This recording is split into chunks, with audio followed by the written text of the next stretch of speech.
ಎಲ್ಲರಿಗೂ ನಮಸ್ಕಾರ. Amitha's kitchen and life ಸ್ಟೈಲಿಗೆ ಸ್ವಾಗತ. ಸ್ನೇಹಿತರೆ, ಇಲ್ಲಿ ನೋಡಿ ಬೆಳ್ತಿಗೆ ಅಕ್ಕಿ ತಗೊಂಡಿದ್ದೇನೆ, ದೋಸೆ ಅಕ್ಕಿ.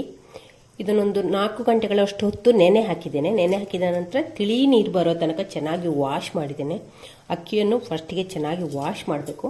ಹಾಗೆ 4 ಗಂಟೆಗಳಷ್ಟು ಹೊತ್ತು ಕೂಡ ನೆನಿಬೇಕು. ಇವಾಗ ಇದನ್ನು ನಾವು ಮಿಕ್ಸರ್ ಜಾರಿಗೆ ಹಾಕಿಕೊಳ್ಳುವ.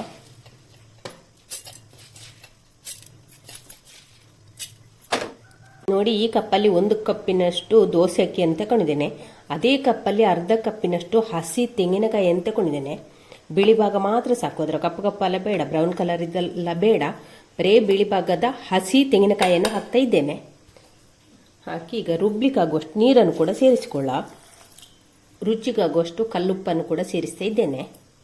ಇದಕ್ಕೆ ಮುಚ್ಚಳ ಹಾಕಿ ನಯವಾಗಿ ರುಬ್ಬಿಕೊಂಡು ಬರುವ.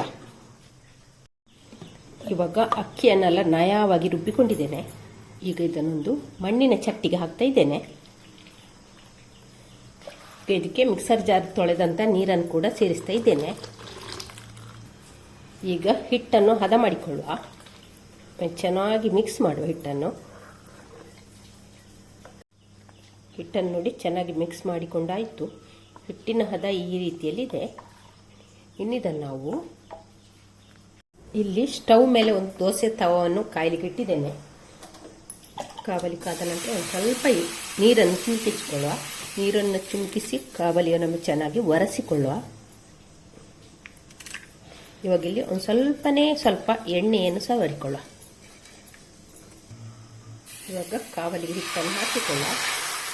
ಹಿಟ್ಟನ್ನು ಹಾಕಿದ ನಂತರ ಚೆನ್ನಾಗಿ ಒಮ್ಮೆ ಸುತ್ತಿ ತರುವ.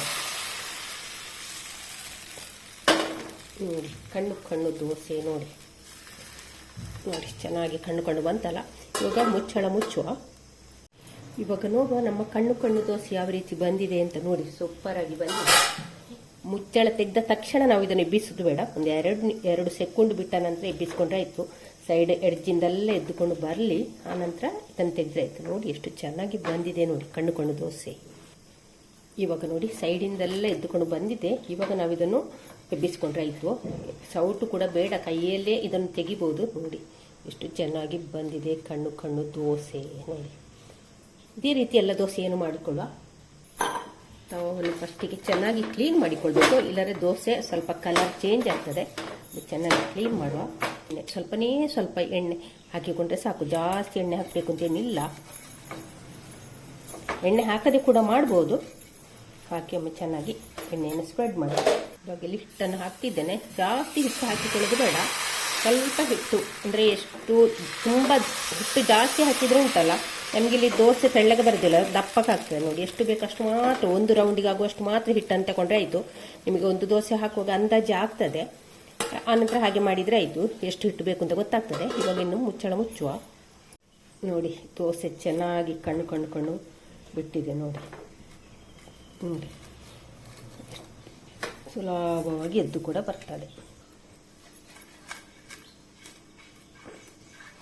ನೋಡಿ ಎಷ್ಟು ಚೆನ್ನಾಗಿ, ಎಷ್ಟು ತೆಳ್ಳಗೆ ಕಣ್ಣು ದೋಸೆ ಬಂದಿದೆ ನೋಡಿ ಅಲ್ವಾ.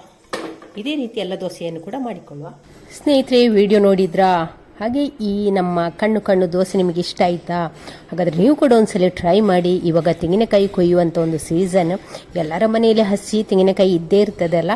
ಹಾಗೆ ಆ ಕಾಯಿಯನ್ನು ಉಪಯೋಗಿಸಿಕೊಂಡು ಒಂದ್ಸಲ ಈ ಕಣ್ಣು ದೋಸೆಯನ್ನು ಮಾಡಿ. ತುಂಬಾ ಸುಲಭವಾಗಿ ಮಾಡುವಂಥ ದೋಸೆ, ಹಾಗೆ ರುಚಿಕರವಾದಂಥ ದೋಸೆ. ಹಾಗೆ ಇದನ್ನು ನಿಮ್ಮ ಫ್ಯಾಮಿಲಿ ಫ್ರೆಂಡ್ಸ್ಗಳಿಗೆಲ್ಲ ಶೇರ್ ಮಾಡಿ. ನಾಳಿನ ಹೊಸ ಬ್ಲಾಗ್ ಅಥವಾ ರೆಸಿಪಿಯೊಂದಿಗೆ ಸಿಗೋಣ. ಹಾಗೆ ಯಾರಾದರೂ ಚಾನಲನ್ನು ನೋಡುತ್ತಿದ್ದರೆ ಪ್ಲೀಸ್ ಸಬ್ಸ್ಕ್ರೈಬ್ ಮಾಡಿಕೊಂಡು ಚಾನಲನ್ನು ನೋಡಿ. ನಾಳೆ ಹೊಸ ಬ್ಲಾಗ್ ಅಥವಾ ರೆಸಿಪಿಯೊಂದಿಗೆ ಸಿಗೋಣ. ಅಲ್ಲಿಯವರೆಗೆ take care, bye bye. Thank you ಸ್ನೇಹಿತರೆ.